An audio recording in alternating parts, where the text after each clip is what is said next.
This is the All Over News, and I've talked to Aussies who walk and run and ride around or across or through Australia. Sometimes they do This it is the just for the hell of it. Ian Sometimes McNamara to Australia record, All Over some to raise money.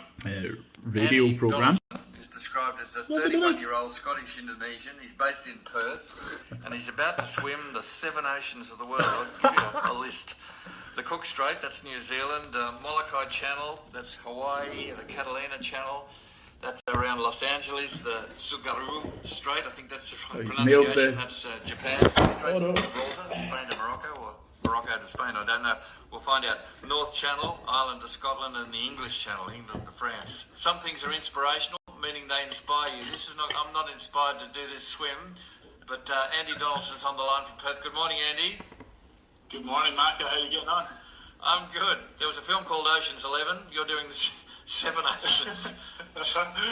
Tell me why. Sadly, no Brad Pitt or George Clooney involved in this one, but the whole reason behind it is to try use the challenge as a platform to raise money and awareness for mental health, something that I think is quite a pertinent issue right now. You know, we've had quite a few challenging years and everyone's been impacted, and I just want to try to do my thing to help and give back and help a good cause. We've partnered with the Black Dog Institute for this. They do some fantastic work, particularly in the research space behind mental health. And I'm a big believer that the better we can understand it, the more equipped we are to not just treat it, but to try prevent it as well. Apparently, you're swimming over 200 Ks, and as I said, you swim. Set some ambitious goals. If we're going to do this, let's aim for the stars, and whatever happens, it's ocean swimming at the end of the day. There's so many factors outside of our control, and I'll just be preparing as best as I can, and whatever happens. I just want to try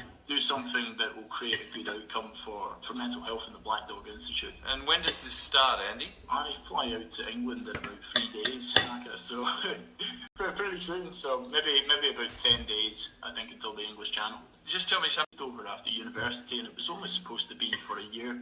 9 years rolled by.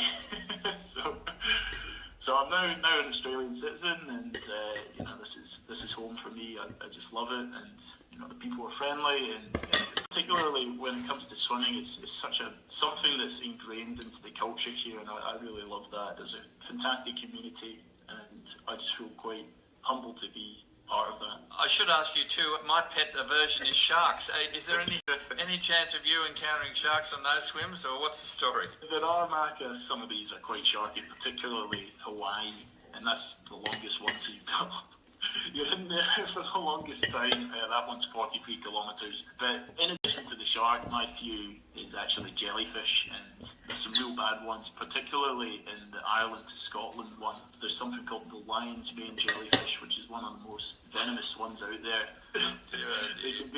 They can be as long as 10 metres, so I'm going to sweep that one under the rug, and I'm leaving that to last. But